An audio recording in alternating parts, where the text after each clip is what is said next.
महाराष्ट्र क्रांती news, आवाज सर्वसामान्यांचा।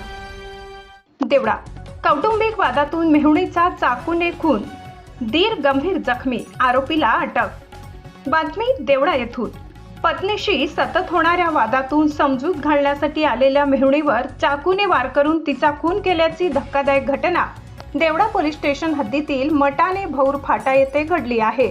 वाचवण्यासाठी आलेल्या मेहुण्यावरही वार करून त्याला गंभीर जखमी केल्याप्रकरणी पोलिसांनी मुख्य आरोपीला खामखेडा येथून अटक केली आहे।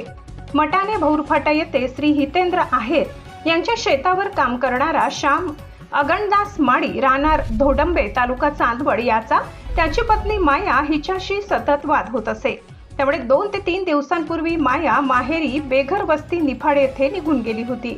आज आरोपीची समजूत घालण्यासाठी पत्नी माया, तिची आई भाऊ सोनू कराटे, लहान बहीण छाया ज्ञानेश्वर जाधव व तिचा पती ज्ञानेश्वर जाधव असे सर्वजण भौर फाटा येथे आले होते। समजूत घालत असताना आरोपी श्याम माडी व नातेवाईकांमध्ये पुन्हा वाद झाला।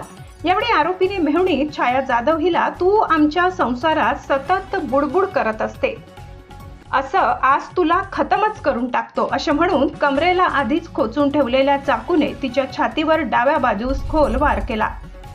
छायाला वाचवण्यासाठी मध्ये पडलेला तिचा भाऊ सोनू कराटे याच्या हातावरही आरोपीने गंभीर वार करून त्याला जखमी केले। गंभीर जखमी झालेल्या छाया जाधव यांचा जागीच मृत्यू झालाय। गुन्हा करून आरोपी श्याम माडी घटनास्थळावरून फरार झाला होता। घटनेची माहिती मिळताच देवळा पोलीस फॉरेन्सिक टीमसह तात्काळ घटनास्थळी पोहोचले। मृतदेह सिव्हिल हॉस्पिटल देवळा येथे नेण्यात आला।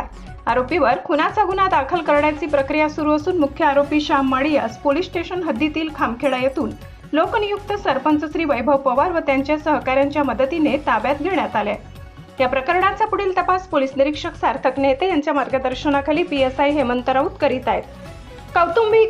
कौटुंबिक वादातून घडलेल्या या हत्याकांडामुळे परिसरात हळहळ व्यक्त होत आहे। अशाच नवनवीन बातम्या पाहण्यासाठी आमच्या महाराष्ट्र क्रांती न्यूज या YouTube चॅनलला लाईक करा, सबस्क्राईब करा आणि बेल आयकॉनला प्रेस करा।